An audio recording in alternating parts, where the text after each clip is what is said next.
बिस्मिल्लाहिर्रहमानिर्रहीम। नाज़रीन, मैं हूं आसिम नसीर और आप देख रहे हैं हमारा यूट्यूब चैनल आसिम सीरीज। नाज़रीन, मेरे साथ मौजूद है मशहूर और मारूफ एस्ट्रोलॉजर, बिजनेस कंसल्टेंट और इस्लामिक स्कॉलर मोहम्मद उसामा अली, जिनका व्हाट्सएप नंबर हमारे स्क्रीन पर मौजूद है। अगर आपको रब्ता करना है तो उसामा साहब से नीचे दिए गए नंबर पर रब्ता कर सकते हैं। इसके अलावा जिसने अभी तक हमारे चैनल को सब्सक्राइब नहीं किया तो बराए मेहरबानी हमारे चैनल को सब्सक्राइब भी कर दें।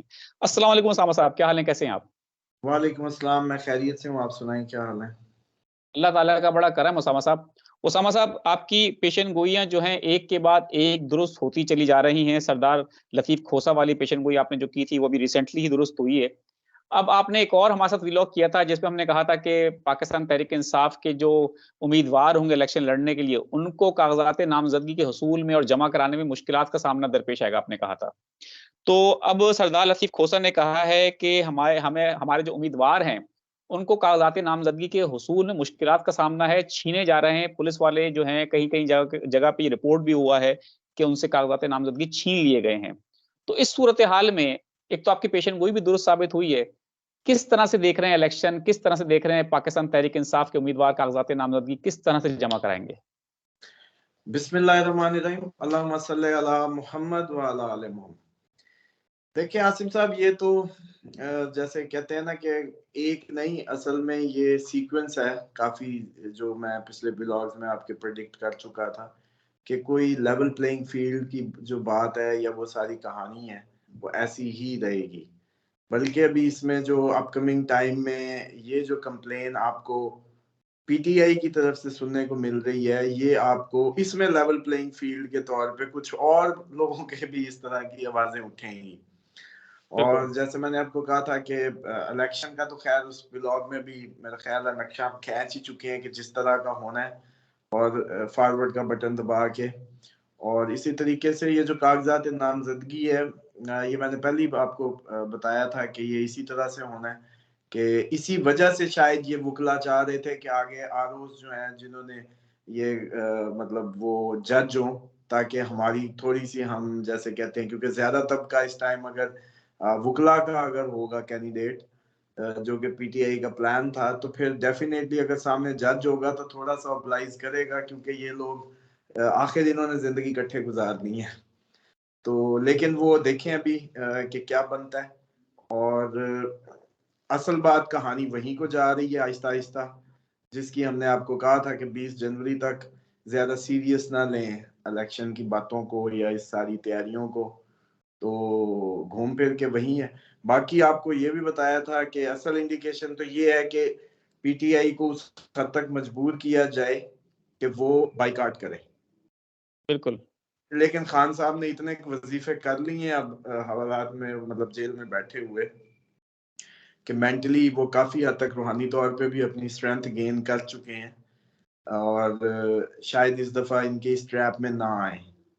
बड़ी कवी उम्मीद है कि वो, वरना उनका मिजाज, असल में इन लोगों ने जो उनके मिजाज का सीक्वेंस पकड़ा था वो ये था कि जो बंदा इलेक्शन की खातिर मर्जी की मतलब उसकी मर्जी ना हो तो वो असेंबली से निकल जाता है, उसकी मर्जी ना हो तो असेंबली तोड़ देता है।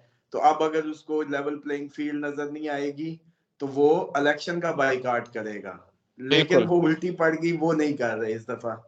वो जैसे कहते हैं ना कि जो मैंने आपको याद है, आपको कहा था कि उनको कोई कैबिनेट बुलाने की जरूरत नहीं होती। वो तो अकेले फुल जबरदस्त डिसीजन, जैसे कहते हैं ना, डिसाइडिंग कैपेसिटी रखते हैं और 1 मिनट में फैसला कर सकते हैं। तो बिल्कुल। मुझे लगता है कि रूहानी तौर पे उनको जो फोकस्ड और बड़ा बड़ा अच्छा एनवायरनमेंट मिल रहा है इस टाइम अपनी लाइनें सीधी करने का, रूहानी। तो शायद वो समझ चुके हैं कि अब इनको इनकी इस चाल में नहीं आना, बाइकआउट नहीं करना, वरना तो इनकी जॉब बड़ी आसान हो जाएगी। कि बड़े बिल्कुल ठीक। आराम से इलेक्शन जैसा ये चाहते हैं वैसा करवा के, और जिसको चाहते हैं उसको ला के, और एक हुकूमत फॉर्म कर दी जाएगी। तो ये तो असल में एक प्रेडिक्शन नहीं, ये मेरी जो पिछली सारी प्रेडिक्शंस हैं एक्चुअली वो सारी दुरुस्त होके जो नक्शा खिंचता चला जा रहा है। बल्कि अब मुझे लग रहा है कि अपकमिंग हर व्लॉग में अब फरवरी तक आपकी आवाज मेरे कानों में यही गूंज रही होगी कि आपकी ये भी ठीक होगी या आपकी ये भी ठीक होगी, काइंड ऑफ, जो है मुझे जो होप आ रही है, गट फीलिंग जो है, तो वो ऐसा ही लग रहा है। बिल्कुल ठीक है उसामा साहब, असल में आपने ढेर सारी पेशन गोइयां कर दी थी, अब उनके दुरुस्त होने का, सही होने का वक्त आन पहुंचा है, तो एक के बाद एक सही हो रही हैं। अच्छा, बैरिस्टर गौहर खान जो हैं, वो उन्होंने भी इस बात की शिकायत की है कि हमारे जो उम्मीदवारों से कागजात नामजदगी छीने जा रहे हैं, ये एक गैर जमहूरी अमल है। हमारे जो चीफ इलेक्शन कमिश्नर हैं सिकंदर सुल्तान राजा, उन्होंने कहा था कि जब इलेक्शन का शेड्यूल अनाउंस हो जाएगा तो सारी जमातों को लेवल प्लेइंग फील्ड दी जाएगी। अब पीटीआई इस वक्त इस बात का शोर मचा रही है कि उनको लेवल प्लेइंग फील्ड नहीं दी जा रही है, और जो कि सबको नजर भी आ रहा है, जो हकीकत है कि उनके तमाम जो लीडरशिप है वो जेलों में है, पकड़ दकड़ का सिलसिला रुक नहीं रहा, जलसे जुलूस की इजाजत है नहीं। पिछले दिनों आपने देखा 17 दिसंबर को उन्होंने जब वर्चुअल जलसा किया तो पूरे पाकिस्तान में इंटरनेट बैठा दिया गया। ये किस तरह की लेवल प्लेइंग फील्ड है? क्या हमारे चीफ इलेक्शन कमिश्नर को नजर नहीं आ रहा?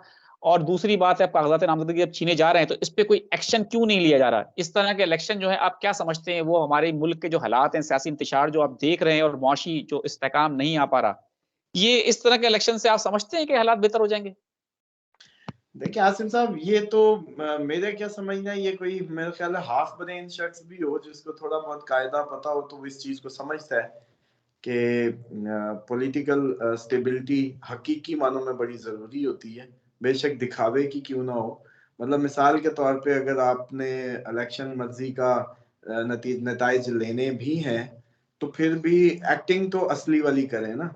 मतलब एक्टिंग तो आज तक जैसे एक्टिंग असली होती रही, वो इस दफा बस उसमें भी हमारे एक्टर्स फेल हो रहे हैं कि असली एक्टिंग भी नहीं कर पा रहे।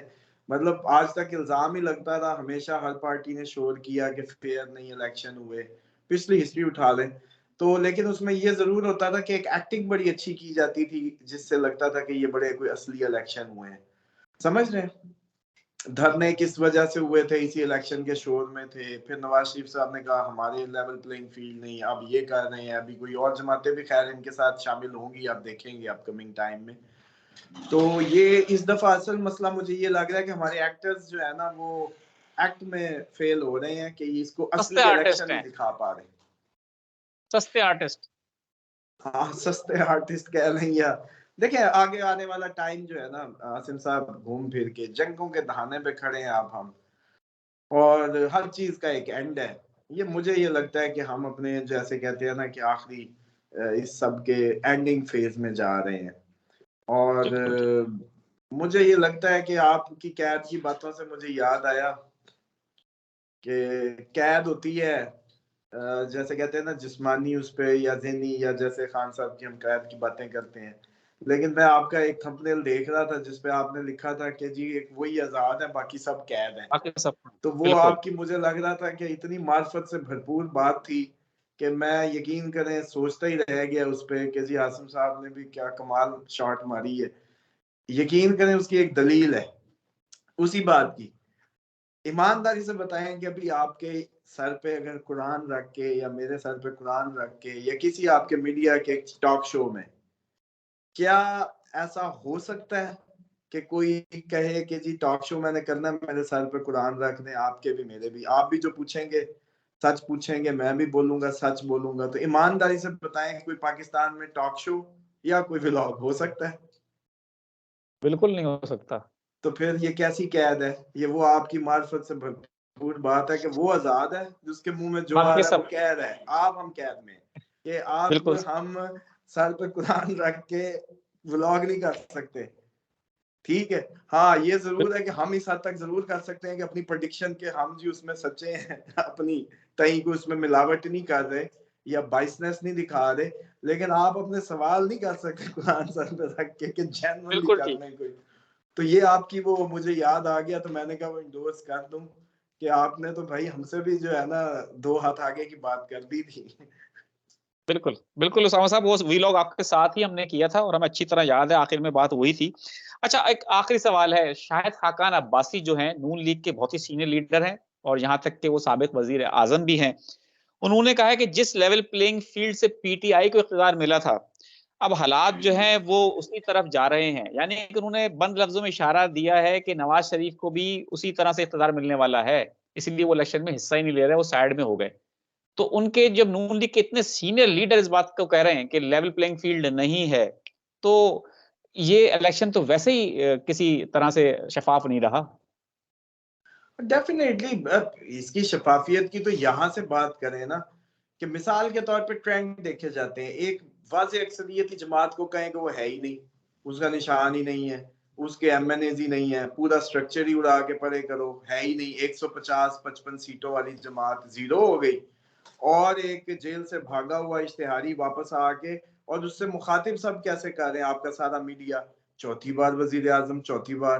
भाई ये एक ही बादाम खा के पैदा हुआ है, ये बाकी जितनी पार्टियां हैं वो क्यों नहीं हो सकते? चले अगर इतनी एग्जैजुरेशन से काम ले रहे हैं, तो जरदारी साहब या बिलावल जी वजीर आजम, या कोई फजलुर रहमान वजीर आजम, या कोई और, चलो, तो ये तो पहले ही इंडिकेशन है कि अगर आप किसी शख्स को इस तरीके से लाएं और फिर वजीर आजम की बातें शुरू हो जाए, चौथी बार वजीर आजम, चौथी बार वजीर आजम, तो उससे ही लगता है कि यार ये गिनती के बगैर कैसे पता चल जाता है? मतलब सर्वे आ रहे हैं खिलाफ, चीजें आ रही हैं खिलाफ, और आप कह रहे हैं चौथी बार वजीर आजम, और वो भी कॉन्फिडेंस ऐसा। लेकिन ये पॉसिबिलिटी अपनी जगह पे है। मैं 20 जनवरी तक इलेक्शन मानने को तैयार नहीं हूँ। बिल्कुल ठीक है उसामा साहब, आप 20 जनवरी तक इलेक्शन मानने को तैयार नहीं हैं। नाज़रीन, यहाँ हमारे वीलॉग का वक्त खत्म हुआ। मुझे और मोहम्मद उसामा अली साहब को दें इजाजत। आखिर में हमारा वही पैगाम है, मुस्कुराएं, प्यार बांटें और अपने आसपास के लोगों का ख्याल रखें। खुदा हाफिज।